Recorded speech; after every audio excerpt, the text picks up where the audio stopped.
నమస్కారం వార్తలకు స్వాగతం. ముందుగా ముఖ్యాంశాలు.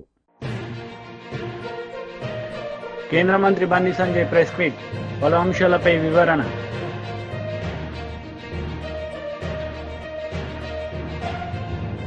మాజీ విద్యాశాఖ మంత్రి బొత్స సత్యనారాయణ ప్రెస్ మీట్, పలు అంశాలపై వివరణ. బొత్స సత్యనారాయణ మీడియా సమావేశం నిర్వహించారు. ఈ సందర్భంగా పలు అంశాలపై ఆయన మాట్లాడారు.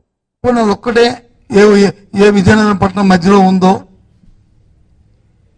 అదిగో ఆటంకం ఉంది, ఈ దౌర్జన్యం ఉందని చేస్తే వేరు. ఒక మారుమూల గ్రామం, ధనాన్పేట గ్రామం, అంతా కలిపితే ఒక 5 సెంట్లో 10 సెంట్లో 5 సెంట్లు ఉంటుంది. ఒక నిజంగా వాళ్ళు ప్రభుత్వ స్థలంలో ఉంటే వాళ్ళు అరువులైతే అంతేగాని వాళ్ళకి పొజిషన్ సర్టిఫికేట్ ఇచ్చి వాళ్ళకి తగలపరచని తప్పేముంది? వాళ్ళు అరువుడు కాకపోతే నోటీస్ ఇచ్చి ఇది కాదురా బాబు అని అని చెప్పాలి. దేనికోసం ఇది? ఏం సాధిస్తామని మీరు రాజకీయాలు అంటే ఇలాంటివన్నీ కూడా జిల్లాలో కొత్త సంస్కృతిని తేవడానికి మరి ప్రయత్నం చేస్తున్నారా? ఆలోచించండి. నేను ఆ స్థానిక ఎమ్మెల్యేలను కోరుతున్నాను, ఇది కరెక్ట్ కాదు. రాజకీయాల్లో కొత్త అవుతాయి, కొత్త వచ్చు మీరు, కానీ ప్రజా జీవితంలో ఎప్పటి నుంచో వ్యవహార జ్ఞానం తెలిసిన వ్యక్తులు మీరు. ఇలాంటి ప్రోత్సహించడం మాత్రం కరెక్ట్ కాదు. మన మనస్సాక్షి మనం ఆలోచన చేసుకోవాలి. జిల్లాలో ఉన్న రాజకీయ నాయకులు అందరూ కూడా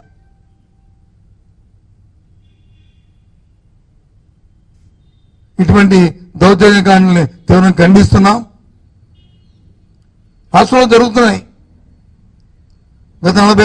గత ఎన్నిక ఫలితాలు వచ్చిన దగ్గర నుంచి ఏ విధంగా జరుగుతున్నాయో చూస్తున్నాం.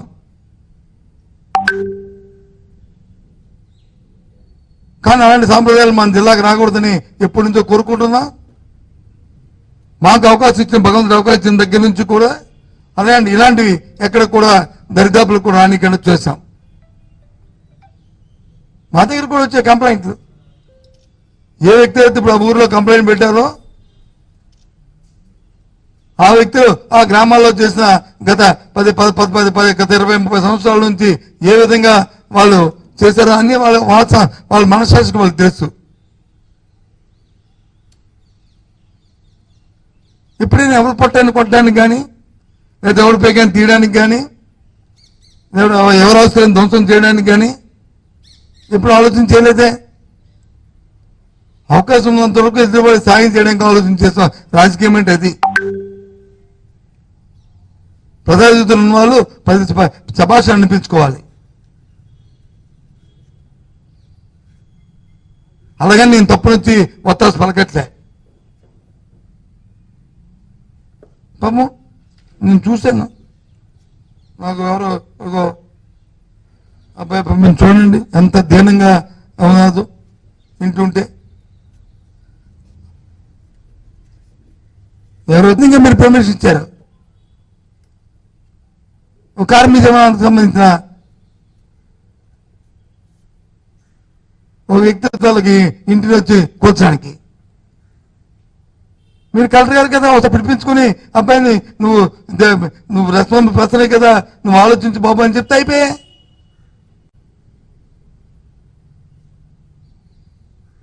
అది ఎక్సర్వీస్ మంది కదా.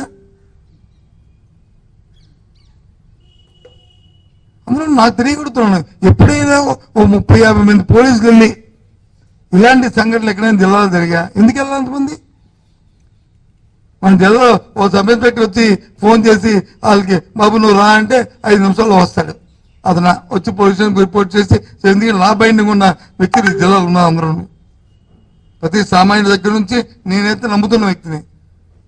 అందరు రాజకీయ నాయకులు కూడా ఏ పార్టీ ఆ పార్టీ ఆ రకంగా ఇప్పుడు చాలా మంది చెప్తుంటాను నేను. కానీ ఇలాంటి సంప్రదాయాలు ఏంటిది?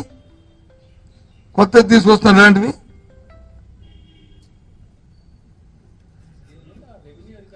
రాత్రి అయితే పగలైతే రాత్రి వస్తుంది. దయచేసి అలాంటి సాంప్రదాయాలు మన జిల్లాలో రానివద్దు. కొద్దిగా సమన్వయం పాటించండి. మన దృష్టికి ఏదైనా నాయకులు ఎన్నుకోబడిన నాయకుల దృష్టికి ఏదైనా వస్తే రాజకీయ కోణంతో పాటు రెండు మానవతా దృక్పథం కూడా ఆలోచన చేయండి. మన మానవులం, మనమేమి తిరుగుతున్న పక్షులను. BJP leader Bandi Sanjay press meet నిర్వహించారు. ఈ సందర్భంగా పలు అంశాలపై ఆయన మాట్లాడారు.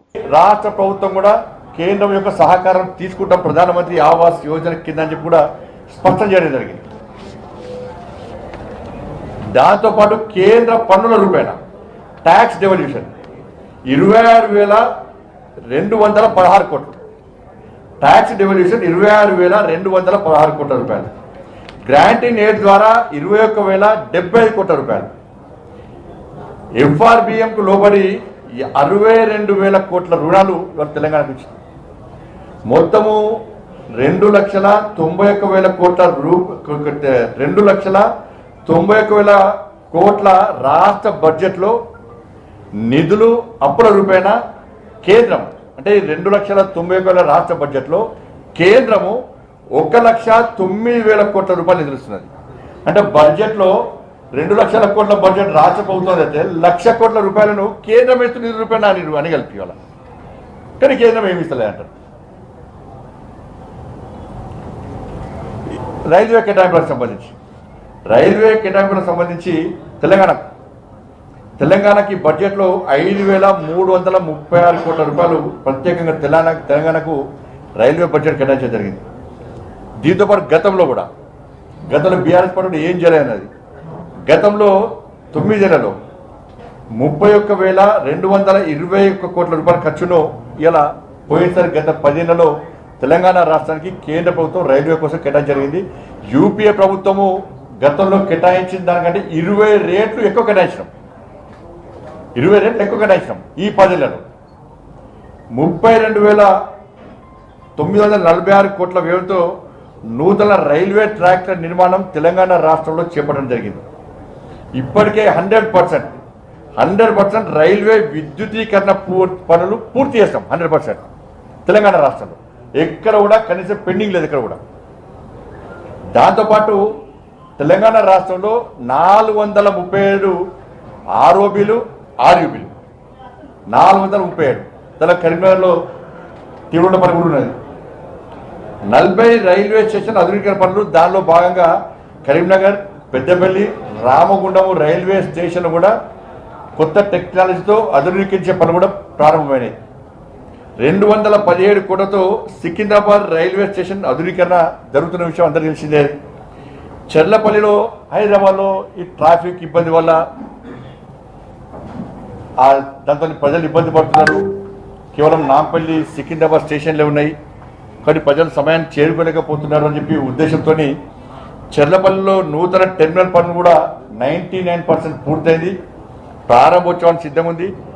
చిన్న కొన్ని సమస్యలు ఉన్నాయి కాబట్టి దాన్ని కూడా పూర్తి చేసి ఇలా ప్రధానమంత్రితో ప్రారంభించడానికి కిషన్ రెడ్డి గారు ప్రయత్నిస్తూ ఉన్నారు. ఇవి కేంద్ర ప్రభుత్వము తెలంగాణ రాష్ట్రానికి ఇచ్చింది. ఈ దేశ ప్రజలకు అందించిన బడ్జెట్ కేంద్ర ప్రభుత్వం.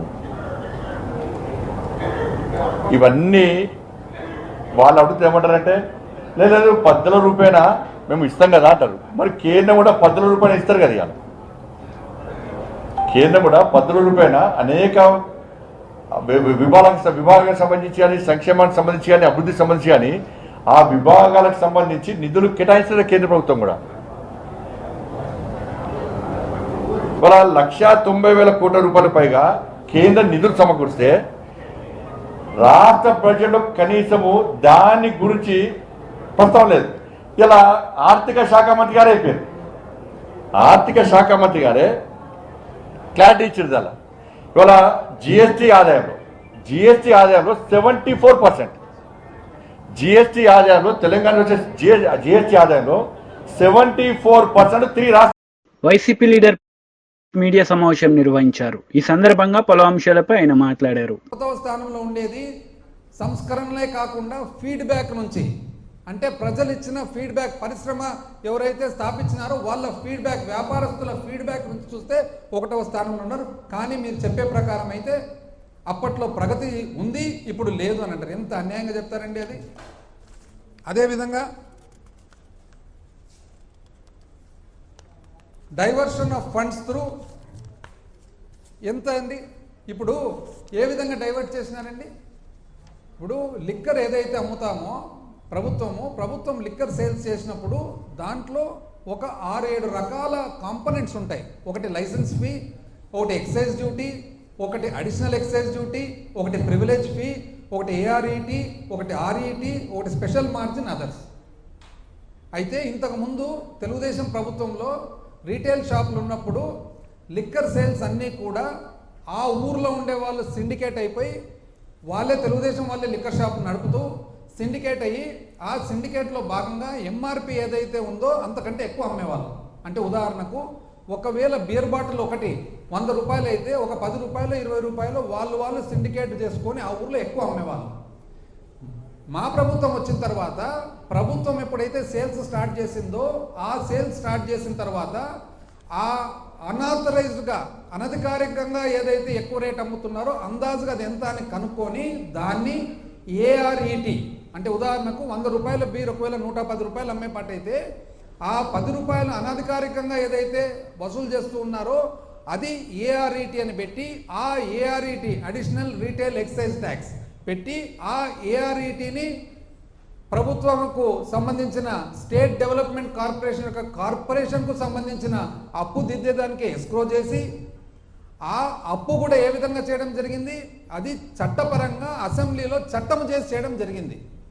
ఆ అప్పు కూడా దేనికి, కేవలం 4 రైతు భరోసా, అదేవిధంగా ఆసరా, అదేవిధంగా చేయూత, అదేవిధంగా అమ్మఒడి, కేవలం 4 కార్యక్రమాలకు మాత్రమే. అంటే ఒక మందు సీసా అమ్మితే మందు సీసా మీద అనధికారికంగా ఎవరైతే సంపాదిస్తున్నారో అనధికారికంగా సంపాదనను అధికారికంగా తీసుకొని ఆ డబ్బులతో మాత్రమే ఈ 4 మంచి స్కీములు జరిగితే దాన్ని అన్యాయం అండి అని అన్నారు. మరి ఈరోజు మేధావులు కదా, మేధావులు అయితే మరి ఏ విధంగా మీరు 2 నెలలు అయినా కూడా ఇంచుమించు అదే సేల్స్ నడుపుతున్నారండి? ఎందుకు నడుపుతున్నారు అదే సేల్స్? అదేవిధంగా స్టేట్ ఫైనాన్షియల్ కార్పొరేషన్ ఏదైతే పెట్టినారో ఏమన్నారు, రీరూటింగ్ డైవర్షన్ ఆఫ్ ఫండ్స్.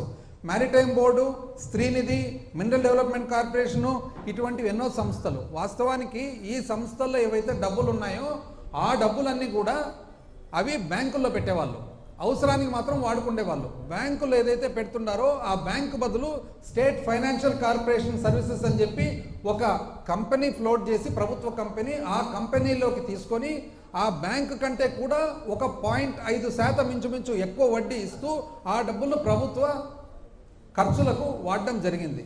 తప్పేముందండి దీంట్లో? ఏం తప్పుంది అంటే బ్యాంకులో పెట్టినారు, బ్యాంకు బదులు ఒక 0.5%, ఒక 0.5% ఇంకా ఎక్కువ వడ్డీ ఇవ్వడం జరిగింది. అదే కంపెనీలోకి తీసుకోవడం జరిగింది. ఆ కంపెనీ ఏది? Under the companies act. అది ఎవరు? ఆర్బీఐ కింద ఉండే కంపెనీ. అది ఆడిట్ ఎవరు చేస్తున్నారు? సిఏజీ చేస్తుంది ఆడిట్. ఏ విధంగా దీన్ని తప్పంటున్నారు? దీనివల్ల చాలా చెల్లాచెదురు అయిందంట. ఎట్లయితుందండి చెల్లాచెదురు? ఇంకోటి state spending beyond states resources, అంటే మన శక్తి కంటే ఎక్కువ ఖర్చు పెడుతున్నారు. ఎట్లయిందంటే ఇప్పుడు మీరు చెప్పారు కదా ఇంతకుముందు పేజ్ 30లో ఏమని చెప్పినారు మీరు? ఈ విధంగా చాలకొస్తున్నాయి డబ్బులు. మీరు చెప్పండి సమాధానం మీరే. అన్నిటికంటే ఎక్కువ జీతాలు భత్యాలు 90 చిల్లర వేల కోట్లు. అదే కదండి హైయెస్ట్. మీకు తెలిసే కదా జరిగింది. 42% పిఆర్సీ ఫిట్మెంట్ మీరు ఇచ్చిన తర్వాతనే కదా పెరిగిండేది. ఈరోజు నెక్స్ట్ 33,000 కోట్లు వెల్ఫేర్ పెన్షన్స్ మీకు తెలిసే కదా జరిగిండేది. మీరు మంచి అనుకున్నారో ఇంకోటి అనుకున్నారో మీరు చేసినారు. మీరు చేసడం వల్ల పెరిగింది, అయిపోయింది. మీరు చేసినారు, పెరిగింది. మళ్ళీ దానివల్ల మీరెందుకు బాధపడుతున్నారు? వేరే వాళ్లకు ఎందుకు ఆపాదయాలను చూస్తున్నారు అనేది పాయింట్. అన్నిటికంటే ముఖ్యం అప్పు, రాష్ట్ర అప్పు. అసలు అప్పు గురించి చూస్తే అసలు ఎంత అన్యాయంగా అప్పు గురించి, ఎడాపెడా అప్పులు, పైగా ఓడి ఈనాడు, ఏమాత్రం తగ్గని రాష్ట్ర ప్రభుత్వ రుణాలు. మంచిది. అప్పులతో నెట్టుకొస్తున్నాం యనమల రామకృష్ణుడు గారు. అప్పులపై అబద్ధాలు, ఏబిఎన్ ఆంధ్రజ్యోతి. కొత్తగా ఇంకొక 1000 కోట్ల అప్పు, అబ్బా. అప్పుల్లో సరికొత్త రికార్డు, అబ్బా. ఇదెవరు? ఈనాడు. మరో 1000 కోట్ల అప్పు, ఈనాడు. 3000 కోట్లు. టీడీపీ లీడర్ మీడియా సమావేశం నిర్వహించారు. ఈ సందర్భంగా పలు అంశాలపై ఆయన మాట్లాడారు. ప్రభుత్వమే కారణం దీనికి. ఇంత దారుణమైనటువంటి స్థితికి ఈ యొక్క ఆర్థిక వ్యవస్థను తీసుకొచ్చినటువంటి ప్రధానమైనటువంటి నాయకుడు అంటే జగన్మోహన్ రెడ్డి. సరే, అప్పులు అనేటువంటిది సాధారణంగా చేస్తూ ఉంటారు, ఏ గవర్నమెంట్ అయినా చేస్తూ ఉంటారు. పంజాబ్ చేసింది, కేరళ చేసింది, అన్ని గవర్నమెంట్లు చేస్తారు. మనం 3rd highest borrowing state. First Punjab, తర్వాత కేరళ, ఇవి ఉన్నాయి. తర్వాత అయితే వాటితో పోల్చి చూసుకుంటే వాళ్ళు అప్పు తెచ్చారు, డెవలప్మెంట్ చేశారు. ఉదాహరణకు మీకు కేరళలో sustainable development goals number 1 place. వాళ్ళు తెచ్చినటువంటి అప్పును సద్వినియోగపరిచారు, దానివల్ల డెవలప్మెంట్ జరిగింది. అదేవిధంగా పేదరికానికి సంబంధించినటువంటి 17 కేటగిరీస్ ఏవైతే ఉన్నాయో సస్టైనబుల్ డెవలప్మెంట్ గోల్స్లో అవి కూడా డెవలప్ చేశారు. కానీ మనం ఎక్కడున్నాం? దాదాపు 10వ ప్లేస్లో ఉన్నాం సస్టైనబుల్ డెవలప్మెంట్ గోల్స్లో. అంటే ఏదైతే యుఎన్ఓ ఇచ్చినటువంటి డైరెక్షన్స్ ఏమున్నాయో దాంట్లో మనం 10వ ప్లేస్లో ఉన్నాం. మనతో సమానంగా అప్పు తెచ్చిన వాళ్ళము నెంబర్ 1, నెంబర్ 2 ప్లేస్లో ఉన్నారు. మాజీ మంత్రి హరీష్ రావు ప్రెస్ మీట్, పలు అంశాలపై వివరణ. అదేవిధంగా మీకు చూస్తే క్యాపిటల్ ఎక్స్పెండిచర్ కూడా 10th ప్లేస్. మాజీ ఎమ్మెల్యే జగ్గారెడ్డి ప్రెస్ మీట్, పలు అంశాలపై వివరణ. క్యాపిటల్ అవుట్లే పేరుకి క్యాపిటల్ ఎక్స్పెండిచర్ను ఒక హ్యాపీ చూపిస్తారు. టీడీపీ లీడర్ ప్రెస్ మీట్, పలు అంశాలపై వివరణ. ఒకటి లోన్స్ రీపేమెంట్ ఉంటుంది దాంట్లో కూడా. రెండోదేమో క్యాపిటల్ అవుట్లే అని యాక్చువల్ ఎక్స్పెండిచర్ డెవలప్మెంట్ ఏం చేశారు. బీజేపీ లీడర్ ప్రెస్ మీట్, పలు అంశాలపై వివరణ. మనం ఫీల్డ్లో చూసినా కూడా 0 డెవలప్మెంట్. అంచేత క్యాపిటల్ ఎక్స్పెండిచర్లో 10వ స్థానంలో ఏపీ ఉండటానికి కూడా జగన్మోహన్ రెడ్డి కారణం. అంచేత ఇన్ని కోట్ల రూపాయలు అప్పు తెచ్చినటువంటిది వాళ్ళు చెప్పినట్టుగా నేను ఎక్సైజ్ పెంచాను, అదేవిధంగా ఇసుక పెంచాను, ఇవన్నీ నేను చాలా ఆర్థిక వ్యవస్థను చాలా రెవెన్యూ చాలా పెంచానని చెప్తున్నాడు. నేను ఒక్కటే అడుగుతున్నాను, మీరు పెంచారంటున్నా ఇన్ని అప్పులు పెరిగాయి కదా, అదేవిధంగా ఎక్సైజ్ ఆదాయం పెరిగింది కదా, లేకపోతే కొన్ని ఆదాయాలు మీరు పెంచారు కదా, ఈ పెంచినటువంటి డబ్బు ఎక్కడికి పోయింది అనేటువంటిది ఇప్పుడు జగన్మోహన్ రెడ్డి చెప్పాలి. ఎందుచేతంటే పెంచిన తర్వాత మీకు డెవలప్మెంట్ జరిగిందంటే డెవలప్మెంట్ జరగలేదు. డెవలప్మెంట్ జరిగితే దానికి ఈక్వేట్ అవుతుంది. డెవలప్మెంట్ జరగకుండా అప్పులు మాత్రం పెంచుకున్నారు. ఆదాయం కొన్ని చోట్ల వాళ్ళకి కావాల్సిన చోట ఆదాయాలు పెరిగాయి. ఆ పెరిగినటువంటి ఆదాయాలకి అప్పులకి దానికి సరిసమానంగా అభివృద్ధి జరగలేదు. సంక్షేమ కార్యక్రమాలకు వాళ్ళే చెప్పారు 54,000 కోట్ల రూపాయలు సంవత్సరానికి ఇస్తున్నామని వాళ్ళే చెప్పారు. సజ్జలు ఒక సందర్భంలో చెప్పాడు. అంటే టోటల్ బడ్జెటెడ్ అమౌంట్ ఇదొకటి. సంక్షేమ కార్యక్రమాలు కానీ వాళ్ళు సరిగ్గా చేసి ఉంటే డబ్బులు బటన్ నొక్కుతున్నామని చెప్తున్నారు తప్ప ఆ అమౌంట్ ఎక్కడికి వెళుతుంది, ఎవరికి వెళుతుంది అనేటువంటిది మాత్రం ఇప్పటికీ క్లారిటీ లేదు. దానివల్ల ఎందుకని ఇందాక నేను చెప్పినట్టుగానే SDGs ఏదో ఉందో sustainable development goals, that is pertaining to poverty, inequality, అదే హెల్త్, ఎడ్యుకేషన్, ఇవన్నీ కేటగిరీస్. అవి 17 కేటగిరీస్. అవన్నీ కూడా లోయర్ లెవెల్లోనే ఉన్నాం మన ఆంధ్రప్రదేశ్.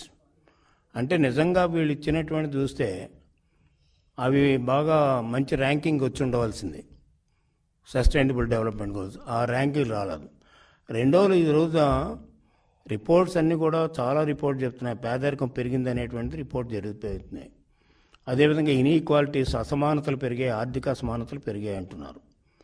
మనం చెప్పేది కదా ఇంటర్నేషనల్ రిపోర్ట్స్ ఇవన్నీ కూడా మల్టీ డైమెన్షనల్ పవర్టీ రిపోర్ట్లు ఇవన్నీ కూడా ఉన్నాయి, ఆక్స్ఫర్డ్ యూనివర్సిటీ వాళ్ళు చేసాయి. ఈ రిపోర్ట్లో అన్నీ కూడా చూస్తే పేదరికం పెరిగింది అంటే గ్రోత్లో వాళ్ళు తగ్గినట్టు చూపించవచ్చు, కానీ నెంబర్ ఆఫ్ పర్సన్స్ పెరుగుతున్నారు, పేదరికం పెరుగుతుంది, అదేవిధంగా అసమానతలు పెరుగుతున్నాయి. మరి నిజంగా నువ్వు బటన్ నొక్కి వెల్ఫేర్ స్కీమ్స్ కానీ పక్కాగా చేసుంటే పేదరికం ఎందుకు తగ్గలేదు? అదేవిధంగా ఇన్ఈక్వాలిటీ, అసమానతలు ఎందుకు తగ్గలేదు? అసమానతలు 10% అసమానతలు పెరిగాయి 5 yearsలో. పేదరికం దాదాపు మనం ఒకప్పుడు చూస్తే తెలుగుదేశం ప్రభుత్వం హయాంలో 2-3 ప్లేసుల్లో ఉండేవాళ్ళం. ఈనాడు దాదాపు 5వ ప్లేస్లోకి వచ్చింది. ఎందుకు వచ్చింది 5వ ప్లేస్లోకి అంటే నీకంటే బాగా మిగతా రాష్ట్రాలు చేశారు, నువ్వు ఇంత అప్పు తెచ్చినప్పుడు కూడా నువ్వు చేయలేకపోయావు. దీనికి సమాధానం చెప్పాలి.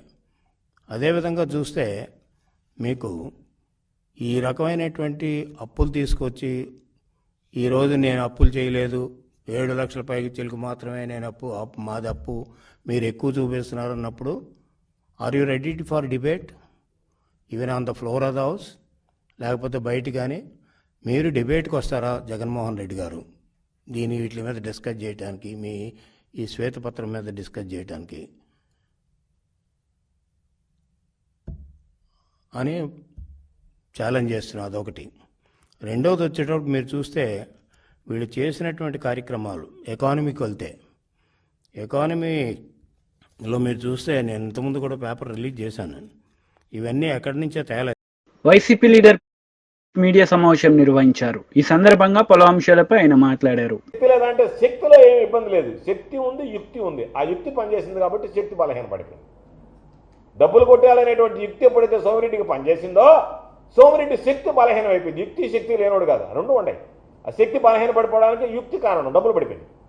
కాబట్టి అక్కడ సంబంధించినటువంటి దాంట్లో అందుకనే నేను చెప్పేది ఏంటంటే చంద్రబాబు నాయుడు గారు మాటలు చెప్పడం మాని నేను చెప్పినటువంటి డిస్టిలరీస్ మీద ఎంక్వైరీ చేయించి, నేను చెప్పినటువంటి కంటైనర్ టెర్మినల్ మీద విచారణ చేయించి, నేను చెప్పినటువంటి మీ వాళ్ళు చేసే దౌర్జన్యాలు, బలవంతపు వస్తువులు ఏదైతే ఉన్నాయో కంపెనీలకు సంబంధించి వాటి మీద విచారణ చేయించి, అదేవిధంగా ఫ్లై యాష్ బల్కర్ల మీద విచారణ చేయించి, శాండ్కి క్వారీకి సంబంధించి గ్రావెల్కి సంబంధించినటువంటి క్వారీల మీద విచారణ చేయించి, లేఅవుట్ల దగ్గర డబ్బులు ఎమ్మకొట్టుడు కొట్టి వాళ్ళని బ్లాక్మెయిల్ చేసి ఇబ్బందులు పెడుతున్నట్లు దాని మీద విచారణ చేయించి. కాబట్టి ఈ పోరాట యోధుడు ధర్మల విద్యుత్ కేంద్రాలకు సంబంధించి పోయాడు.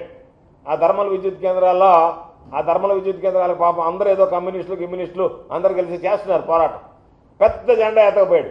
వాళ్ళు మన ఎన్ని చిన్న చిన్న జెండాలు కదా అని ఆ జెండాలని తీసుకొచ్చి ఈ జెండా, ఈ పాపం సోమిరెడ్డి పెద్ద జెండా కదా అని సోమిరెడ్డి జెండా నీడలో పెట్టారు. వాళ్ళు మొత్తం తీసిపోయి వాళ్ళ దగ్గర కూర్చొని అమ్మకు నూకేడు అమ్మి క్యాచ్ చేసుకున్నాడు. ఎప్పుడే చెప్పాడు సారా ఉద్యమం అని. అప్పుడు నీకింత పనితనం ఉందని ఎవరు గుర్తించుంటే ఆ రోజే బేర సారా జరిగి సారా ఉద్యమాన్ని కూడా ఎవరు ఒక లెక్కర్ కాంట్రాక్టర్కి అమ్మ నూకుండేవాడు. ఆ రోజుకి నీలో ఇంత పరిణితి, ఇంత శక్తి, ఇంత యుక్తి, ఇంత చావ, ఇంత కండబలం, ఇంత గుండె బలం ఉన్నాయనేటువంటిది తెలియలే పాపం. నిన్ను ఎవరు కనిపెట్టలేకపోయారు. ఎందుకంటే రాజకీయాల్లోకి రాలేదు కదా, అప్పటికి నీ ప్రావీణ్యం ప్రజలకు తెలియదు కాబట్టి, వాళ్ళు ఎవరు ముందుకు రాలేదు కాబట్టి పాపం నువ్వు ఆ రోజు దాని ఏదో ఉద్యమాన్ని ముందు పెట్టి నడిపించావు. లేకపోతే దాన్నే ఆమోగ నూకుండేవాడు, దాన్నే ఎమ్మేసి ఉండేవాడు. ఇది సారా ఉద్యమంతోనే నీ అమ్ముడు కార్యక్రమం ప్రారంభమైండేది ఈ జిల్లాలో. కాబట్టి తర్వాత ధర్మల విద్యుత్ కేంద్రాలు వచ్చినా ఏదొచ్చినా సరే ఎవడో ఒకటి చెప్పండి నిన్న, ఏంద్రా నాయన పరిస్థితి అంటే ఏమి లేదు సార్, సాధారణంగా కళాకారులు ఏం చేస్తారంటే ఏదన్నా కళను ప్రదర్శించిన తర్వాత దుప్పటి పరిస్థితి కూర్చుంటాడు. అట్లా సోమిరెడ్డి పని ఏంటంటే దుప్పటి పరిస్థితి కూర్చొని ఉన్నాడు. ఎల్కిలు అయిపోయినాయి, నేను మీకు కానీ నేను చెప్పి దుప్పటి పరిస్థితి దుప్పటి మీద కూర్చొని ఉంటే ఎవడన్నా వస్తే ఆ దుప్పటి మీద వేసిపోండి అని చెప్పినాను. కళాకారుడు చేసే పని ఏంది, ఎవడన్నా ఒకటి మామూలుగా ఏదన్నా ఒక ప్రదర్శన ఇస్తే ఆ ప్రదర్శన అయిపోయిన తర్వాత ఏం చేస్తారంటే పేద కళాకారులు కానీ యాచకులు కానీ దుప్పటి ఒకటి పరిస్థితి కూర్చుంటారు. అంటే నేను ప్రదర్శించినటువంటి దాని మీద ఏమని అట్టా అయ్యా నేను ఏదో ఎన్నికల్లో గెలిచాను, నేను నా ప్రదర్శనకి మీరందరూ ఇచ్చోధికంగా సహాయ సహకారాలు అందించండి అని చెప్పి కాకపోతే పాము వాళ్ళు అర్థిస్తారు, నువ్వు బెదిరిస్తున్నావు అని పెద్ద తేడా ఏం లేదు. ఇద్దరికి వాళ్ళు అర్థిస్తారు, అయ్యా ఏంటి అని ఏదన్నా దానం చేయండి అని, నువ్వు ఇస్తావా ఇవా లేకపోతే నేను అంత చూడమంటావు, బెదిరించి అంత వేయించుకుంటున్నావు, అంతే తేడా. కాబట్టి ఎన్నికల్లో గెలిచావు, దుప్పటి పరిచేసావు, వాటికి సంబంధించినటువంటి దాంట్లో అన్ని కార్యక్రమాలు ఉన్నాయి.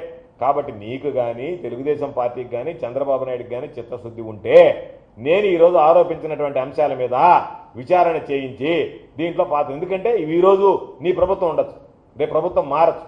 గతంలో కూడా నువ్వు చేసినటువంటి ఇబ్బందులకి ఆ రోజు నీరు చెట్టు కింద నువ్వు దోచుకున్నావు. ఏ విధంగా దోచుకున్నావో నాకు తెలుసు. ఎందుకంటే నీకు ఇచ్చింది మాన్యువల్ రేట్, నువ్వు చేసింది మిషన్లతో. తెలిసిన తర్వాత తెలియనటువంటి వాడు కాదు, నీలాగా పెద్ద చదువు చదువుకొని చీఫ్ ఇంజనీర్ స్థాయి కదా, నేను ఏదో మామూలుగా బీటెక్ చదువుకున్నటువంటి సివిల్ ఇంజనీర్ నేను. కాబట్టి నాకు అంత మాత్రం తెలియకపోలే. కాకపోతే ఆ కాగితాలన్నీ తీసుకొస్తే ఉద్యోగస్తులు నా దగ్గరికి వచ్చి సార్ ఏదో చెప్పారు చేశాం పొరపాటు, ఈరోజు మేము దానివల్ల లబ్ధి పొందింది ఏమి లేదు, మా చేత చేయించారు లబ్ధి పొందాం, ఈరోజు మీరు దీని మీద చర్యలు తీసుకుంటే మా కుటుంబాలు వీధిని పడతాయంటే ఆ ఉద్యోగుల శ్రేయస్సును చూసి ఆ ఉద్యోగస్తుల ముఖం చూసి ఒక్క దాని మీద కూడా ఎంక్వైరీ వేయించలేదు. ఆ రోజు నువ్వు దోచుకున్నావు, నీరు చెట్టు మీద నిన్ను గతంలో చెప్పాం, కానీ ఎందుకు విచారణ వేయించలేదు అంటే వాళ్ళ పాపం ఉద్యోగస్తుల ముఖం చూసి విచారణ చేయించలేదు. అందుకని ఈరోజు మరలా ఉద్యోగస్తులు ముందుగానే చెప్తున్నాం ఇటువంటి వార్తలు ముగించే ముందు ముఖ్యాంశాలు మరోసారి. కేంద్ర మంత్రి బండి సంజయ్ ప్రెస్ మీట్, పలు అంశాలపై వివరణ.